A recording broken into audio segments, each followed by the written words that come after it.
The Woman and the Wind. The wind curled around the edges of the wooden cabin, hissing like a spirit long denied rest. Inside, Eliza Mae Carter stirred a pot of rabbit stew with a wooden spoon worn thin by time. The scent of thyme and boiled roots filled the room, mingling with the faint smoke curling from the hearth. She glanced toward the window, watching the sky darken with the promise of a storm. It had been 5 years since William rode off. Eliza didn't speak his name aloud anymore. When the cavalry came back limping and blooded after the last Comanche raid, they told her he was likely taken or maybe worse. No body, no letter, no goodbye.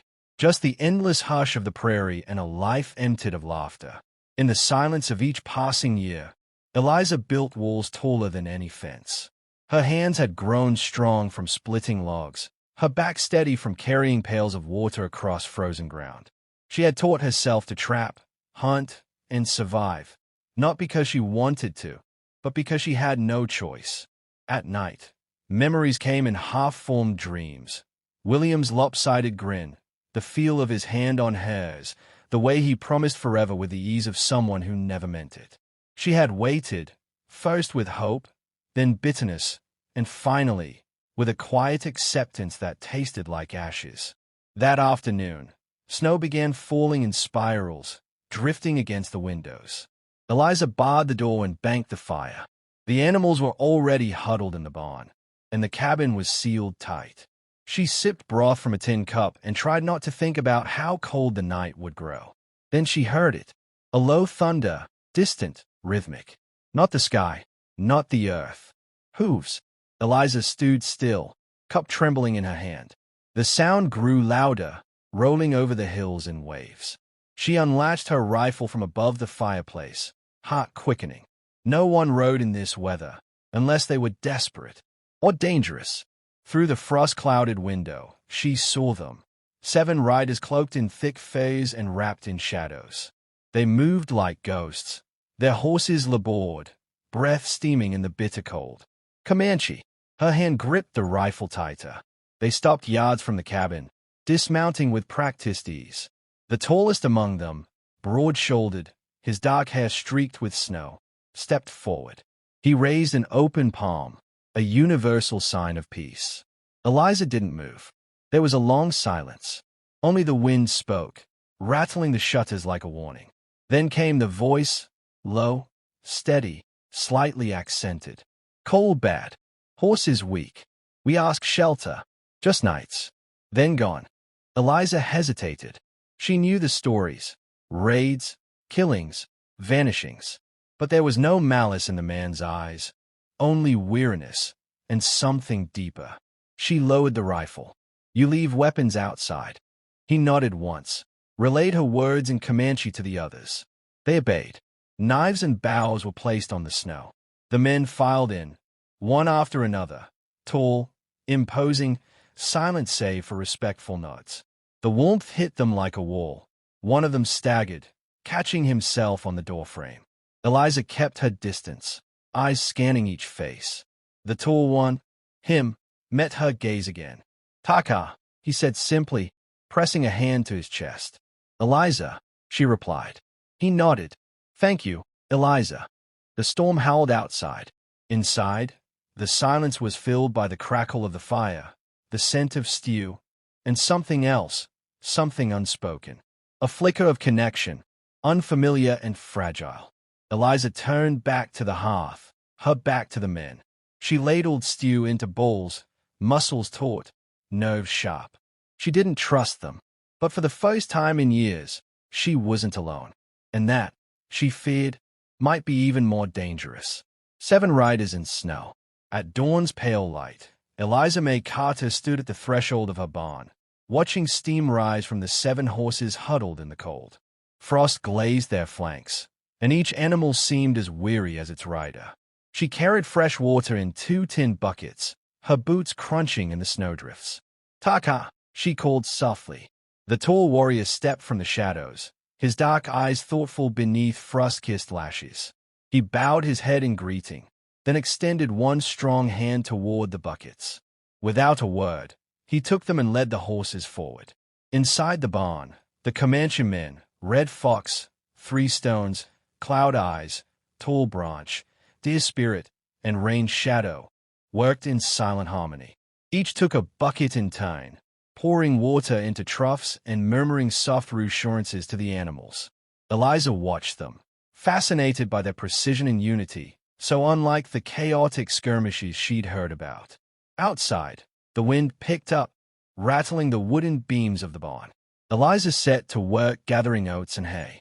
Taka joined her, carrying a bale on his shoulder. His movement was steady, his breath calm. "You have skill," she remarked, placing a handful of oats into a feed bucket. He offered a small smile. "We ride long, we survive." Their eyes met briefly, and in that moment, the distance between them felt smaller than the gulf of culture and history that lay beneath. Back in the cabin, Eliza retrieved wool blankets and steaming porridge. She arranged 7 bowls on the rough-hewn table, inviting the men inside with a gentle nod. They filed through the doorway, shedding heavy furs and revealing the strength in their frames. As they ate, Eliza studied their faces. Red Fox's eyes flickered with humor as he spooned oats. Three Stone sat rigid and watchful. Cloud Eyes seemed lost in thought. Tall Branch whistled softly through his teeth. Dear Spirit and Rain Shadow exchanged quiet nods. Only Taka sat closest to Eliza, his gaze unwavering. "You're home," Taka said between mouthfuls, his English halting but clear. "Warm. Stay as long as you need," she replied, though the words felt strange on her tongue. Over the next days, a routine formed. Eliza corrected Taka's pronunciation of English words. He taught her Comanche phrases in return. They chopped wood together, her small axe against sturdy logs, his knotted knife helping clear brush. Their laughter, at mispronounced words or clumsy footwork, rose above the crackle of splitting timber. One afternoon, a pack of coyotes dared to approach. Eliza froze mid-step, her heart pounding. Without hesitation, Taka strode forward, crouched low, and whispered a warning in his native tongue. The pack retreated, unnerved by his tone. He turned back, eyes soft. "You safe," he said simply. She swallowed, gratitude warming her chest. "Thank you." By twilight, the storm outside had eased, leaving a glassy stillness. Eliza handed Taka a lantern, and together they repaired the cabin's broken shutter. Her gloved fingers trembled as she hammered the last nail. His steady hand guided hers. Their closeness sparked something unfamiliar, a tender electricity that hummed between them. When the job was done, Taka lingered. He brushed a strand of hair from her face, and Eliza's breath caught. Snowflakes drifted through a gap in the roof above them, landing on her hair like tiny stars. "Beautiful," he murmured in Comanche. She tilted her head, searching his expression. "Beautiful." His voice dropped to a whisper. "You." Eliza's heart fluttered. She stepped back, cheeks flushed. I should finish supper." He nodded, stepping away as though embarrassed by his own confession. That night, Eliza lay in her bedroll, the lantern's glow casting shadows on the logs. Her thoughts replayed Taka's words over and over, each repetition sharpening the ache of longing she had buried long ago. Outside, the fire in the hearth sputtered as 2 of the Comanche men, Three Stones and Cloud Eyes, kept watch. Eliza listened to their low murmurs, the language foreign but comforting in its rhythm. She wondered what dreams they chased beneath those broad foreheads and what losses weighed on their souls. As sleep pulled at her eyelids, she heard the creak of the cabin door. Taka slipped inside, careful not to wake the others. He carried 2 steaming mugs. "For warmth," he said, placing one at her side. Eliza accepted it, the hot liquid searing cold from her fingers. They sat in silence, watching embers glow. "Why do you help us?" she finally asked, voice barely more than a breath. He considered her question, gaze fixed on the fire. "Because you opened door. Because you care." Her chest tightened. She closed her eyes, thinking of the years she had guarded her heart like a fortress. Here was a man who trusted her without hesitation. She met his eyes. "I don't regret it." A smile curved his lips. It was the first true smile she had seen, honest and unguarded. The wind whispered against the walls, carrying the promise of more storms to come. Inside, 2 hearts, born of different worlds, beat in fragile harmony. And for the first time in years, Eliza Mae Carter felt hope stir beneath the snow. The fire between them. The snow began to thaw by the third week, revealing the dry earth beneath like skin beneath a scab. Mud pooled at the edges of the cabin, and the sun finally broke through the sullen sky. Life stirred again. Birds chirped in cautious notes. Sap ran through trees. And in Eliza Mae Carter's chest, something she'd thought long dead flickered stubbornly to life. Taka had begun chopping wood at dawn, shirtless despite the chill. Eliza watched from the porch, ostensibly to check the fence line, but her gaze lingered too long on the strength in his shoulders, the calm in his rhythm. Every movement was precise, deliberate. Unlike William, who always swung with reckless bravado, cutting when none was needed. She turned away before Taka caught her watching, but the memory of the curve of his smile haunted her like music she couldn't name. That afternoon, Eliza packed a small satchel of dried meat, cornmeal, and winter apples.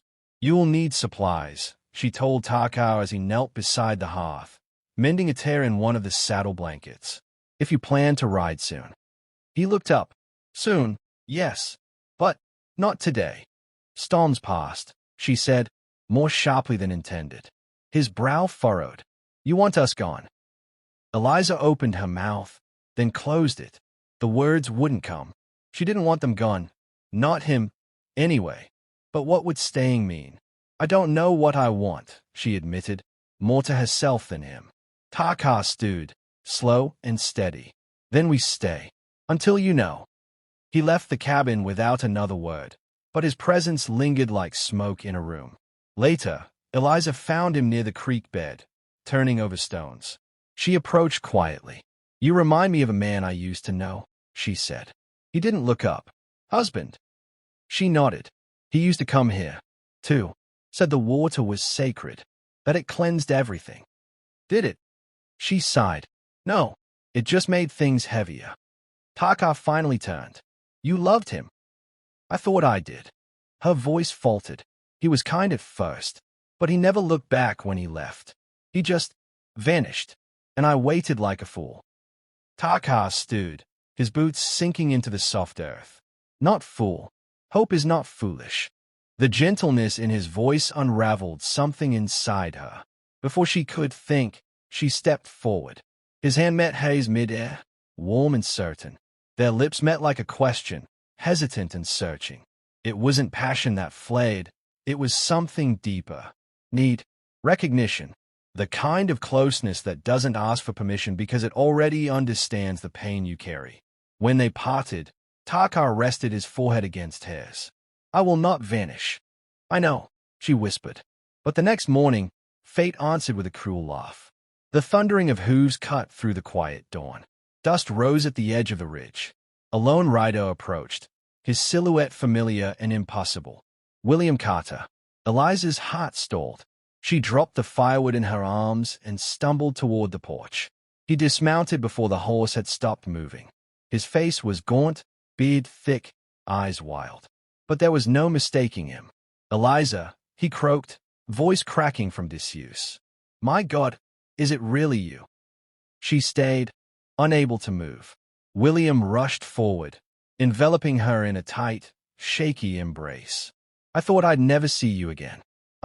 I escaped. I've been living off scraps and hiding from war parties for years. I thought you'd be gone." Behind them, the cabin door opened. Taka stepped into the morning light, calm and silent, eyes fixed on the man clinging to Eliza. William pulled away, turning sharply. His smile died. "Who is he?" Eliza didn't answer. Taka spoke first. "I am Taka. We came in storm. She helped us. We help her." William's expression twisted. "You took us in, Comanche." Eliza's voice found its edge. "They saved me, William, in ways you never did." Silence stretched between the three of them like a drawn bowstring. William looked from her to Taka, realization dawning. "You let him touch you." Eliza met his eyes, unflinching. "I let him see me. Something you stopped doing long before you ran." William's hands curled into fists. "You're my wife." "No," she said, her voice low and clay. You left your vows behind when you left me to die alone. William's shoulders sagged. The years had stripped him of more than flesh. They'd taken his pride. Without another word, he turned, mounted his horse, and vanished over the ridge. Taka stepped to her side. Eliza didn't cry. She simply stayed at the horizon, heart hollow and humming. He will return. Taka asked. No, she said, placing her hand gently on his. Not this time. The fire inside the hearth crackled, echoing the one rising inside her. This wasn't the end. It was the reckoning, the choice beneath the moon. The moon hung low and swollen over the plains, casting a silver sheen across the sleeping earth. The air was crisp, the kind that clung to the skin and stilled the breath. Eliza stood alone near the corral, one hand resting on the worn fence post, the other clenched tightly at his side. The ridge where William had disappeared was empty now. He hadn't returned, not that night, not the next. The part of her that once feared he might come back was now silent, emptied of dread. Whatever tether had once bound them had snapped the moment he chose cowardice over love. Inside the cabin, the fire burned low. Taka sat cross-legged beside it, sharpening the edge of a blade, his movements slow and deliberate. Eliza watched him through the open doorway.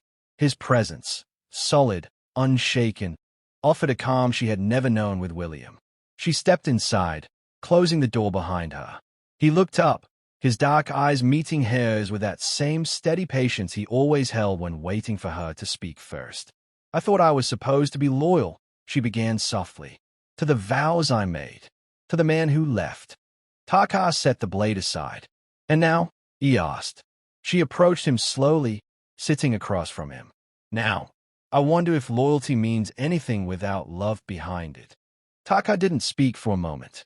Then he said, In my people, we do not marry by paper or priest. We bind in spirit. If the spirit breaks, the bond dies. Eliza drew in a shaky breath. So, I'm not betraying him. You already buried him, Taka said gently. He just came back to show you the grave was real. The fire cracked. A log shifted, its red heart pulsing like the ache in her chest. Eliza leaned forward, her voice trembling. I'm scared of wanting again. Taka's voice was low, full of gravity. Wanting is not weakness. It means you're still alive. Outside, the wind had quieted. The world seemed to hold its breath as she reached across the space between them, her fingers brushing his. He took her hand, calloused, warm, sure. They sat like that for a long time, no need for words. Later, as the fire dwindled to soft coals, Eliza rose and stepped into the bedroom, no longer a shrine to a life that had long crumbled, but a space reclaimed. She paused at the door, turning to him. Will you come? Taka stood, his expression unreadable, then followed. In the dim room, beneath the flickering glow of a single lantern, their shadows merged on the log walls. What passed between them was not hurried or hungry, but reverent, a communion between two souls who had known loss, survived pain, and chosen each other despite it. They lay tangled in the warmth of the blankets, his breath steady against her neck. Tomorrow, she whispered, you'll ride. He nodded against her shoulder, but not far, just to the ridge. We return. Stay longer, if you ask. She turned to face him. I want you to stay. His smile was soft, full of something fragile and rare, hope. That morning, Eliza woke to birdsong. The sun had finally broken through the long winter gloom, spilling golden light across the floorboards. Taka was outside with the others, tending to the horses. Their laughter, deep and musical, floated through the windows. Eliza stepped out barefoot, letting the sunlight touch her face. Her heart, once a closed door, had opened. Red Fox spotted her and gave a respectful nod. The others followed, each man offering silent gratitude. They weren't just strangers anymore. They were a part of her story now, etched in memory. Taka approached, brushing a speck of hay from his sleeve. You look new, he said. She laughed, brushing hair from her face. I feel it. He reached for her hand, then paused. You still afraid? Eliza squeezed his hand. Yes, but I'm done hiding from it. They stood there beneath the wide sky, the ghosts of old promises finally released into the wind. No more waiting. No more silence. Whatever came next, she would face it, not as the abandoned wife of a ghost, but as a woman who had chosen to live again.